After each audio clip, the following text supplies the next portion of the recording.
Welcome to this explainer. Today, we're diving right into the absolute foundation of Islamic prayer, Surah Al-Fatiha, specifically the first 7 verses. If you've ever wondered why these specific words are repeated dozens of times a day by nearly 2 billion people around the globe, well, you're in the exact right place. We are going to unpack the profound themes embedded in this text, and, most importantly, we're going to look at the practical, daily impacts these verses have on the people who recite them. Here's our roadmap for today. We'll start with why it's the most recited surah, examine the divine attributes, and then look at the human element of seeking the straight path. From there, we bridge to daily impact, and finally explore the divine dialogue. Essentially, we're moving from abstract divine attributes directly to how they actively change a person's behavior on a daily basis. All right, let's jump right into section 1, the most recited surah, and why it really is the bedrock foundation of prayer. Because Surah Al-Fatiha is mandatory in every single unit of the 5 daily prayers, the analysis we're doing today is absolutely central to understanding the baseline mindset and worldview of the Muslim faith. The text kicks off with Alhamdulillah, which means all praise is for Allah. And what this does right out of the gate is set this incredible bedrock of gratitude and hope.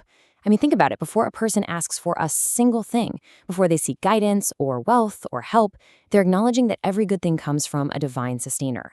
It literally trains the human mind to start with thankfulness, recognizing deeply that God sustains everyone and everything in existence. Moving on to section 2, attributes of the divine. Let's look at exactly who is being addressed here. So once that gratitude is established, the text immediately shifts to defining exactly who is being spoken to using some very specific names and attributes. We see Rahman and Rahim, which translate to an intense, endless, and continuous kind of mercy. Then we have Rabbul Alameen, meaning the Lord of the worlds, which establishes Allah as the ultimate creator, sustainer, and controller of all universes. And finally, the Master of the Day of Judgment. These aren't just majestic-sounding titles, right? They actually form a complete psychological framework for the believer. And what's so brilliant here is the perfect balance the text strikes. On one hand, you've got endless mercy, the Rahman and Rahim, and that gives humans this immense, unending hope that their faults and sins are going to be forgiven. But on the exact opposite side, you have ultimate authority, the Master of Judgment Day. It creates this highly effective equilibrium in a person's life. You never despair because of God's mercy, but you also never act with arrogance or corruption because you know ultimately you're accountable on the Day of Judgment. Which brings us to section 3, seeking the straight path, representing the human petition. Having firmly established who God is, the logical human reaction laid out in the text is exclusive submission. The verse essentially states that believers worship only Him and seek help only from Him. It's a powerful declaration of just total undivided reliance. And this leads us directly to the core petition of this entire surah. The believer asks to be guided on the straight path. But that begs a really important question for us to explore right now. Who exactly are the people of the straight path?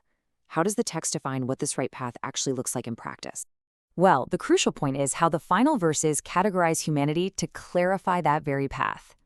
The believer asks to follow the path of the righteous, those who have actively received divine grace and favor. In sharp contrast, they are desperately asking to avoid the path of those who have earned anger, or folks who have simply lost their way and gone astray. Basically, it gives the believer a very clear map of behavioral role models versus cautionary tales. But when humans ask for the specific guidance on the straight path, what's the answer they actually receive? According to Islamic theology, the answer provided to them is the rest of the Quran and the Sunnah, which are the teachings and practices of the Prophet Muhammad. So Surah Al-Fatiha is the prayer for guidance, and the entirety of the Islamic faith is considered to be the direct, immediate answer to that specific prayer. It's like a giant puzzle fitting perfectly together. All right, let's pivot to section 4, impact on daily life. We're moving from the text to actual action. Now we reach our big so what moment. It's always fascinating to analyze historical and religious texts, but how does reciting these specific attributes actually transform a person's behavior today? Let's break down how this builds into real-world action.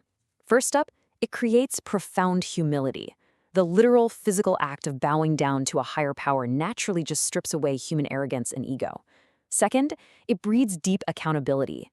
Remembering that you'll answer for your deeds on Judgment Day, that keeps a person's daily ethics in check for sure. And third, it brings relief. When you deeply internalize that an all-powerful God is in control, you can kind of just let go and let God handle the ultimate burdens of your life. Let's look a little closer at this contrast, because modern life places a heavy, anxiety-inducing burden on all of us, right?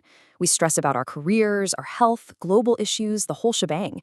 But the text offers this immense mental relief. A Muslim reciting this feels the deep relief of trusting the all-merciful provider. They know that ultimately no one can truly harm or benefit them except Allah. It purposefully takes the weight of the world off human shoulders and places it squarely in divine hands. And that perfectly sets up Section 5, a conversation with God, representing the ultimate connection. We're moving now to what is really the emotional climax of our explainer. See, Surah Al-Fatiha isn't viewed as just reading words off a page or, sending a one-way message into the void. It's understood as a deeply interactive, dynamic spiritual experience. Islamic tradition, specifically from the Hadith, frames this recitation as an accepted two-way communication with God. And this is just a beautifully profound concept. The tradition states that as a person recites each individual verse of Al-Fatiha, God is actively replying to them in real time. So when the servant says, "All praises for Allah," God replies, "My servant has praised me." It completely transforms a daily ritual monologue into this intimate divine dialogue. The fruits of this ongoing conversation are immensely powerful for daily living.